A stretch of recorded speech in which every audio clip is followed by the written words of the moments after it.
धन धन सतगुरु तेरा ही आसरा। आप सभी जितने लोग बैठे हैं सोच कर बताना, एक बच्चा यानी पढ़ाई जो करता है उसको दुनिया के मास्टर पढ़ा दें, उसको ज्ञान हो जाएगा? उसको ज्ञान तो हो जाएगा, लेकिन जब तक वो किसी स्कूल में नहीं जाएगा, दाखिला नहीं कराएगा, दुनिया में उसके ज्ञान की कोई वैल्यू नहीं है। वो कितना भी पढ़ ले, तमाम दुनिया के मास्टरों पर वो कितना ही पढ़ ले,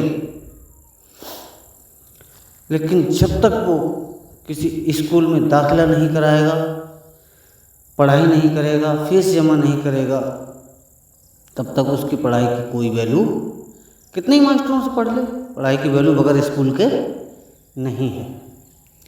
ऐसे ही एक महिला दुनिया के हजारों लोगों से संपर्क बना ले,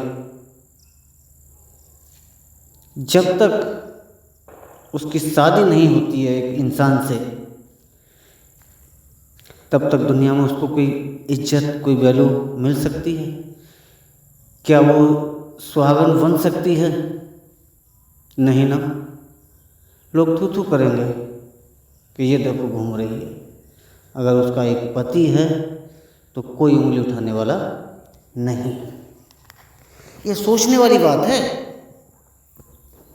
विश्वामित्र ने 88,000 वर्ष तप किया, श्रृंगी ऋषि ने 60,000 वर्ष विश्वामित्र ने, मारे गए ना, कोई पल्ले पड़ा कुछ? क्यों? ये कहीं संतों की शरण में नहीं गए, इन्होंने दीक्षा नहीं ली। कोई पढ़ाई से कोई फायदा नहीं होता है जब तक आप पाठशाला नहीं जाएंगे, वहाँ नाम नहीं लिखाएंगे, उसकी फीस नहीं भरेंगे, तब तक आपको कोई डिग्री नहीं मिल सकती है। सत्संग तो बहुत होते हैं दुनिया में, कि सभी लोगों का उद्धार होगा, कि सभी लोगों को वो सचखंड का मार्ग मिल जाएगा? नहीं ना। जब तक आप सच्चे संत की तलाश नहीं करेंगे, तब तक कुछ नहीं होने वाला। आज वीरेंद्र के नाम कुछ भी तो है, बाबा जी की वसीयत है, चाहे झूठी सही, चाहे कुछ लिखा तो है। ये तमाम लोग जिन्होंने पार्टियां बना ली हैं, जगह जगह सत्संग करते घूम रहे हैं, इनके नाम कुछ किया है बाबा जी ने? कभी हमने इनको बाबा जी के साथ भी नहीं देखा। महात्मा वीरेंद्र को हमने उनके साथ देखा, उन्होंने किताबें पढ़ी, उन्होंने शब्द गाए, बाबा जी के हर समय अंग संग रहे। और क्या चाहिए आपको? तो मेरी हाथ जोड़कर विनती है, उस पाठशाला को मत छोड़िए जिस पर शाह मस्ताना बलूचिस्तानी लिखा हुआ है, जिसके दरबार पर।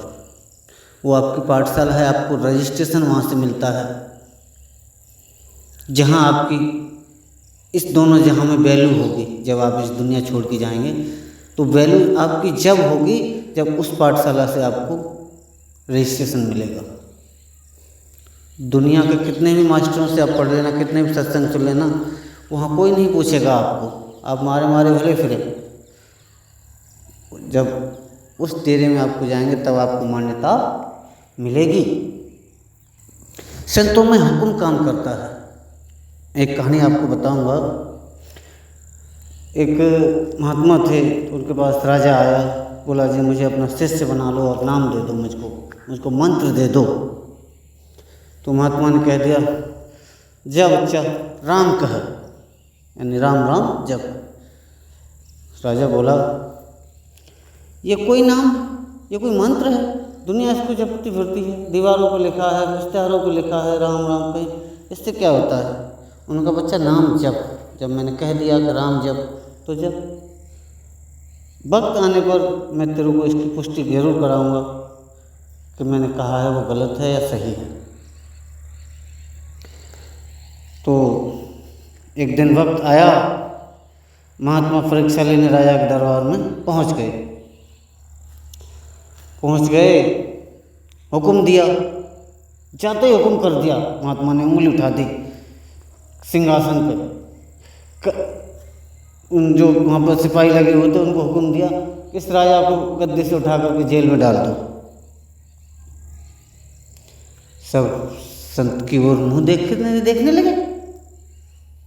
भाई कोई संत हो या कोई आदमी हो, अब राजा को वहाँ जाके हुक्म कैसे कर देगा। राजा ने, संत ने 2-3 बार कहा कि सिपाही तुमने सुना नहीं, ये मेरा हुक्म है कि इस राजा को यहाँ से उतारो और जेल में बंद कर दो। राजा ने कहा लगता है महात्मा पगला गया, ये कोई पागल महात्मा है। तो राजा ने हुक्म दिया, सिपाहियों इसको पकड़ो और जेल में डाल दो। सिपाही तुरंत सतर्क और उस महात्मा को हाथ में जकड़ लिया। तो उस महात्मा ने कहा, सुनो 1 मिनट के लिए मेरा हाथ छोड़ो। राजा से कहा, हे राजा, मैंने 3 बार कहा कि इस राजा को उतारो, यहाँ से पकड़ो और जेल में डाल दो, किसी ने मेरी नहीं सुनी। तुमने 1 बार कहा, तुम्हारी सुनी गई, ऐसा क्यों?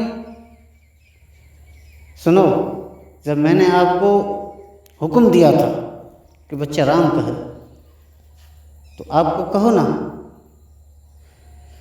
वहाँ मेरा हुक्म काम करता है और यहाँ आपका हुक्म काम करता है। यहाँ आपके एक इशारे पर तमाम सेना तैयार हो गई और मुझे जेल में डालने के लिए। तो ऐसे ही वहाँ पर मेरा इशारे जब चलते हैं तो तमाम पाप नष्ट हो जाते हैं। तो हुक्म काम करता है। बाकी आप सभी समझदार